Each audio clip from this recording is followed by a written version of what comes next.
It's Monday, which means it's time for the weekend box office report brought to you by our friends at AMC Theaters.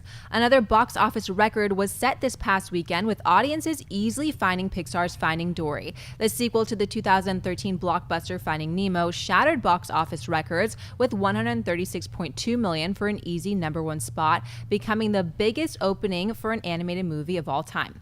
Coming in at number 2 was the weekend's other major newcomer, Central Intelligence, racking up $34.5 million, thanks in part to the star power of Dwayne "The Rock" Johnson and Kevin Hart. Last weekend's #1 champ, The Conjuring 2, slipped to number 3 with 15.6, bringing its domestic total to $71.7 million in just 2 weeks. Lionsgate's Now You See Me 2 took the number 4 spot with $9.7 million, while Universal's Warcraft rounded out the top 5, grossing $6.5 million for the number 5 spot. Mark, thoughts on Finding Dory's record-breaking opening? My take on Finding Dory is it was well earned. I loved watching Finding Dory. I didn't think it was quite as tight of a film as Finding Nemo, but it made me laugh a whole lot. I thought it was a great family adventure. Having said all that, I am shocked that it made this much money. I'm happy about it. I love being surprised. I didn't think this was going to break 100 million. Christian, when we were debating this on Friday, it was whether it's going to break 100 million, maybe 105, 110. I had it at like 90. And so while I will point out that I called the Cavs winning in Game 7, I had no idea what was going to happen with Finding Dory. Families flocked to this thing, deservedly so. I also got a little too high on Central Intelligence because of the star power involved with Kevin Hart, who's had huge movies in the past. The Rock is always a force at the box office. 34 million, nothing to sneeze at, especially when you are opening in a packed weekend with a family film and then a horror leftover from last week. The Conjuring 2, predictable, 60% drop. That's usually what you see with horror movies after they have a huge opening. And Warcraft is something else that stands out to me. And yet we had all given it the pass last week that, well, you know, it opened so huge in China and it's going to do so well internationally that the domestic box office isn't that big of a factor. It dropped 73% from an already disappointing opening. It barely made it into the top 5. It had to fight off Ninja Turtles and X-Men just to get mentioned. So it's disappointing to me. So as much as I'm excited about Finding Dory, I'm also a little bummed that Warcraft is falling so fast. What's your take, Christian? I agree with you. I think that Warcraft is one that stands out, and for me, it's not necessarily about the fantasy genre. I don't like to see it take a hit, but it's Duncan Jones. Duncan Jones is a guy who I think he's going to bounce back. He'll have, and remember, this movie still did very well overseas. It's still going to make some money.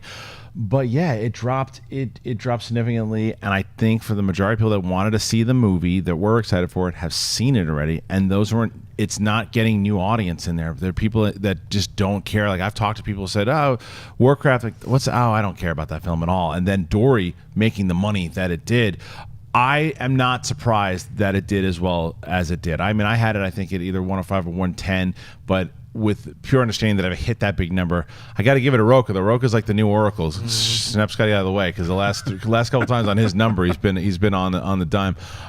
But yeah, Dory, to me, it makes sense because of the market. There's nothing out there right now. I think Secret Life of Pets will be the next one to do pretty well because I know these are the ones that my daughter kind of looks forward to. Which is, I know even if I wasn't doing this, all the kids' movies, I know when they're coming because my daughter's excited about it. This is the summertime where, what the hell was that? Blooper time. But Central Intelligence hit the number I thought it would. I just don't think there's a huge audience for it. Again, it hit the demographic it wanted to. The time I don't think is right for that movie. I don't know. It just 30, 35. What did they expect? That I think is the number they wanted to hit. I don't know. But other than that, pretty standard. Well, we get the pit crew to attend to Christian's eye. We're going to move over to Dennis. Now, Dennis, I guess the question I want to ask you is, what surprised you more, Finding Dory's success or the fact that Warcraft declined so steeply from week 1 to week 2?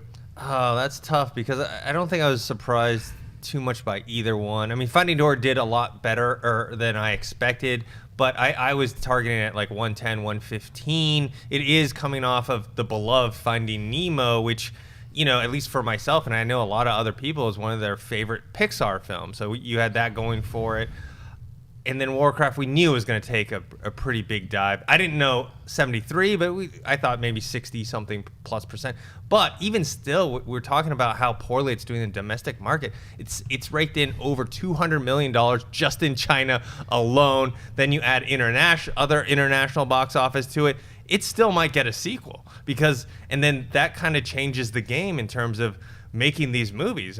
Maybe they're not going to make all these movies straight for the North American market anymore. Right. I mean, true international appeal is something that maybe we in America, because we're so fixated on the domestic opening weekend numbers, we don't consider that as much. But Dennis makes a great point, Christian. Not only has Warcraft already made its budget back, it could actually make a sequel. Have you ever seen something like this before, where it does so poorly in America and had such a huge... Waterworld didn't get a sequel, but Warcraft is doing so well that there's a clamor for more of these movies, at least internationally. Yeah, I can't remember. A movie did it recently. I don't know if it was the last Transformers. I think the last Transformers did okay over here. Yeah, Transformers still does pretty well domestically, Right. even though it's going on a decline here. It's going internationally. It's going up, so it's still making like over $1 billion.